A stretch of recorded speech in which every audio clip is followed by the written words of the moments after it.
It's that time of the year again, international break. The time where I feel like most of us are like, oh, can the Premier League season just continue? I can't be bothered for pointless friendlies.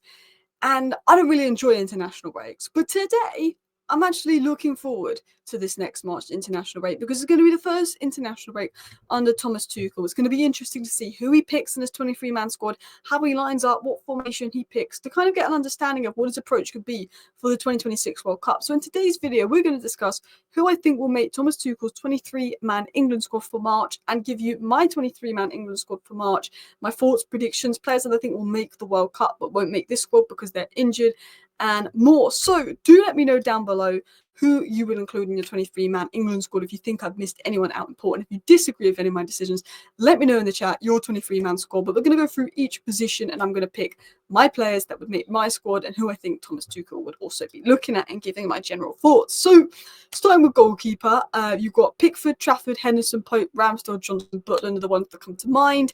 Johnson's not really playing. Butland doesn't play in the Premier League, so he won't be looked at. Ramsdale's hit and miss.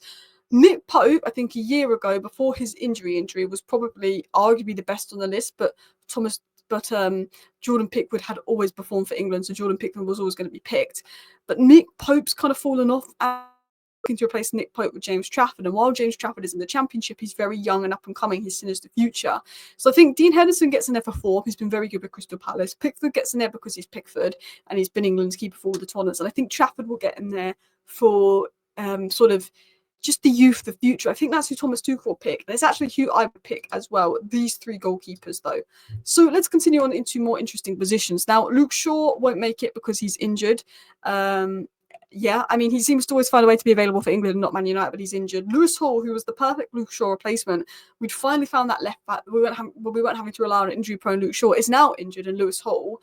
And Reece James, I mean, he's not played enough. Like, I think Thomas Tuchel would pick him. He played at Chelsea, but yeah, it's not going to be Reece James. It's not going to be Shaw. It's not going to be Hall, which I think Trent, James, Shaw and Hall are probably the two best right backs and the two best left backs for England, but they just don't have the fitness there. Red equals, I think they're injured. Yellow is a doubt. Rico Lewis is in with a shout. Trippier, I think, is probably past it. Carl Walker's past it. Wan-Bissaka, I think, has been very good lately, but I just don't think he's going to get a look in for England. He never does. Livramento can play left back and right back, and I think with the injury situations, Livramento is a good pick. Chilwell, just not good enough. Lewis Skelly, I think, will eventually become a midfielder, but I think he'll probably deserve a call-up. Mitchell's been quite good for, of course, Palace. And you've got Leif Davies, and I think if Thomas Tuchel plays a back five and he wants attacking wing-backs, Leif Davies is one to watch for the role, but I think it really depends on if he's going to play four at the back like he did at Bayern, or five at the back like he did with Chelsea. So these are my picks. Trent, Lewis Hall, Livramento, Shaw and James are probably the five names that come to mind the most, because I think Ben White, they still don't really like him in the England setup because of attitude and stuff. But I think Thomas Tuchel, if he plays a back three, Ben White can be the wide centre-back in a back three and give you another centre-back option, but also can play right-back in a back four and he brings that versatility. So I've brought Ben White in. I brought Livramento in as the left back because he can also give right back cover if something happens to Trent. And Lewis Skelly has proven he can do well at left back. I think he'll eventually be a midfielder. I think Luke Shaw won't make it. Lewis Hall, unfortunately, is out to the end of the season because I think he's England's first choice left back nailed down. There's a debate between Lewis Hall and Lewis Skelly, but Lewis Hall is a natural left back. Lewis Hall has been unbelievable all season, whereas Lewis Skelly's come in more recently. Lewis Hall, for me, is England's best left back. Lewis Skelly is probably second pick, but Lewis Skelly will probably eventually be a midfielder, whereas Lewis Hall I think, is going to be nailed on England's left back for the future. But Livramento can play on the left. He's done well there for Newcastle. Trent's going to get in, and I think Tuchel will finally play Trent, whereas Southgate kept going with Walker over him. But I think Walker's done. I think Trippier's done. I think the big player here that isn't on the screen is Leif Davies, because I know he's at Ipswich, but I think he does offer that attacking sense that maybe Thomas Tuchel would like if he played five at the back. Ben White would be wide centre back in a back three. Luke Shaw can play wide centre back in a back three, which is why I think they would be valuable to Thomas Tuchel's system. So the centre backs, you've got Maguire, Stones, Gay, Colwell, Konza, Gomez, Kwanzaa, Dunk, Mings, Burn, Tomori, Branthwaite, Chalobah, Tosin, and Kilman. Again, don't think Tosin and Kilman are going to be looked at. I like Chalobah, don't think he's going to be looked at. Branthwaite, one for the future. He's in my squad. Tomori, a bit overrated, but definitely a decent option. Burn probably won't be looked at. Mings, potentially. Dunk, potentially. Kwanzaa's probably not played enough or been good enough this season. He needs a loan. Joe Gomez is injured. Kwanzaa, good player. Colwell, good player, dropped off a bit more lately, but very good on the ball. One of England's best ball-playing players, and with John Stones out, I guess he has that ability on the ball. Gay's definitely going to be the first pick now after the Euros, Maguire and Stones. Now, I'm looking at what I would pick and what Thomas Tuchel would want. If everybody was fit, I would take these 5 centre-backs. It would be a toss-up between Colwill and Konsa, depending on form and depending on the left footers and the right footers, because Colwill's better on the ball, but I think Konsa's better off the ball, and what Thomas Tuchel wants. And as a wide centre-back, as a left centre-back in a back three, maybe Colwill suits that more. Now, I've gone with Gay, Branthwaite, Maguire and Konsa. I've gone with Konsa over Colwill because I think Konsa's been a little bit better in these recent games, but I do really like Colwill, and Levi Colwill, I think, will become an England player. Is very good on the ball, but I'm going to go with Konsa for now. I've got Maguire in there still because he's been playing more for Manchester United. He's been playing in a back three. He's got that England experience. I think Gay's the first pick. Branthwaite's an unbelievable player. I think Maguire will be there for experience. And you know Thomas Tuchel, he went and brought Eric Dyer to Bayern Munich. He'll like him, Maguire. He'll like that kind of player. So I think Maguire will be in there. I should have probably maybe even thought about Eric Dyer, to be honest. I think the only person that's maybe unlucky to miss out here is Colwill. But even Chelsea fans will admit it's not been at its very best. But I do like Cole. He's very good on the ball. In terms of midfield, you've got Rice, Mainoo, Wharton, Gallagher, Henderson, Jones, Gomez, Barkley, Ramsey, Anderson, Yates and Garner. I don't think James Garner will get there. I don't think Ryan Yates will get there. Ramsey's good, but I think because he plays more of a left-wing centre mid, I don't think he'll be looked at. Barkley, probably getting on a bit. I think Angel Gomez is injured, actually. Jordan Henderson, I mean, he might. Thomas Tuchel likes an old school player, an experienced player, a leader, but Henderson's past it. Gallagher's a workhorse. I think Thomas Tuchel could take a liking to Gallagher. For sure, he's a workhorse.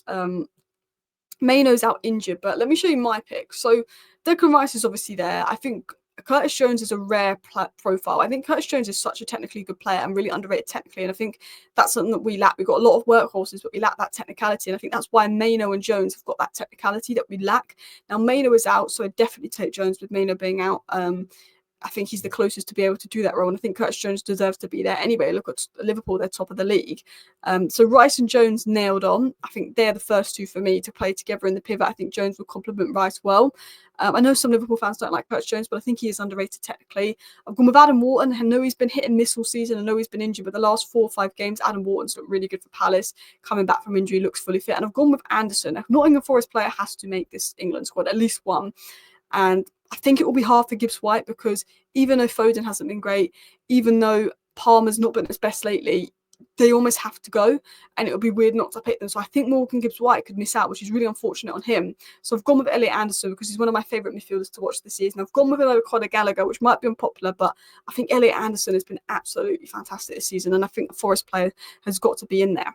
In terms of attacking midfield, Mason Mount is there purely for the fact that he was Thomas Tuchel's favourite player at Chelsea, but Mason Mount's not going to be picked because he's always injured. But you never know. He could get back in. Harvey Elliott, again, not played a lot of minutes, but been decent in his last 2 cameos for Liverpool. I think he suits Thomas Tuchel ball, but again, he won't be picked.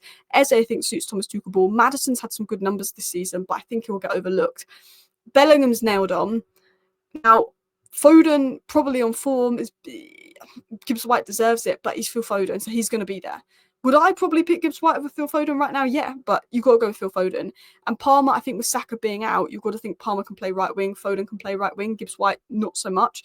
So it's going to be, for me, Bellingham, Palmer, Foden, which feels really harsh on Gibbs White.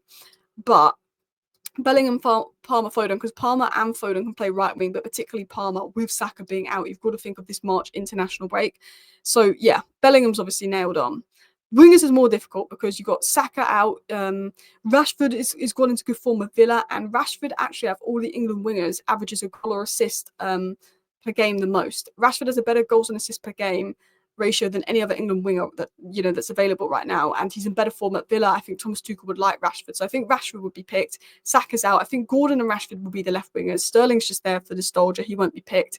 Eze might feel hard done by. Grealish and Eze are players that he might like if he wants his wingers to play on the inside, but I don't think Grealish has done enough. Rashford scored like 10 goals in the space that Grealish has scored 1, and Rashford wasn't, and Grealish was getting picked over Rashford previously, but I think with Rashford going to Villa and looking fresher, Rashford will be picked. Sancho, I don't think he's done enough. Callum Hudson-Odoi, potentially. Smith Rowe, probably not done quite enough. And Nwaneri. Now, Nwaneri is one of those where if he misses out, it's not the end of the world, because I'm sure he'll get a call up in future. But with him being 17 years of age, or is he 18 now? Thomas Tuchel might think this is my future player, and he's been playing in sort of Saka's role, and Saka's missing. So these are the options. Now, I've gone with Saka, Gordon, Rashford. I've gone with Palmer. I've taken him as attacking midfielder, but he's also coming in because he can play right wing, and Nwaneri. Now, Saka is out. Nwaneri's going to come in. Palmer, Rashford, Gordon. People won't like me for picking Rashford. They say, Alice, you like Rashford too much. There's too much Rashford favouritism. Rashford was our top scorer at the World Cup, and he started one game. Rashford, for England, scores and assists and is our most prolific winger. So for me, he's back in form. He's got to compete with Gordon, who's been better than him this season. So you've got Gordon and Rashford on the left. I'd rather take Rashford than Sterling, Eze and Grealish. I mean, Eze you could debate. Callum Hudson-Odoi you could debate, although he's played a bit on the right this season. You know, the debate for me is between Nwaneri and Callum Hudson-Odoi, but I've gone with Nwaneri just for the future, and also just Saka being out. Even though he's a different player to Saka, he likes to play more on the inside. Could offer something different. And then strikers is Kane, Watkins, Solanke, Tony. Now, Solanke's just come back from injury, but he isn't fully fit and he's still a down, still carrying something. So I don't think he's fully fit. Tony's playing over in Saudi Arabia. So I've gone with Watkins, Kane, and Solanke, but I think Solanke's going to drop out. I think had Solanke been playing every single game and was still fit right now and had been scoring goals, I would take Solanke because I really like Solanke as a player and I would take Solanke with me. But I think at this moment in time, is he fully fit? I think Solanke is one of those that he gets in your September international break, he gets in your October one, but because he's not fully fit right now, I don't know if Solanke makes it in. Whereas Watkins and Kane have been banging in the goals and are more fit. So this is my England lineup, but I said a fully fit / informed Solanke could push someone else out because I am a big fan of Solanke. You know, he was really good for Bournemouth last season. I think he's been one of Spurs' most important players when he's played this season. With some people try and label him a flop, but he's been really good for Spurs. But yeah, this is my England 23-man squad. Pickford, Henderson, Trafford are in goal. Trent, Livramento, Lewis, Skelly, White as fullbacks, especially because White could play as a wide centre-back. Livramento can play on both sides. Gay, Maguire, Branthwaite and Konza as the centre-backs. Rice, Wharton, Jones and Anderson as the deeper midfielders. Bellingham and Foden as more attacking midfielders. Palmer, Gordon, Rashford, Ranieri. I've gone with Kane, Watkins, and then a fully fit Solanke, I think, is the one that could push someone in. Maybe Bowen will feel hard done by. Maybe Eze will feel hard done by. Maybe Maddison will feel hard done by. Gibbs White. Let me know who you'd swap out. Let me know what you'd change. But that is my 23-man squad. Let me know your thoughts. Thank you for watching. Bye.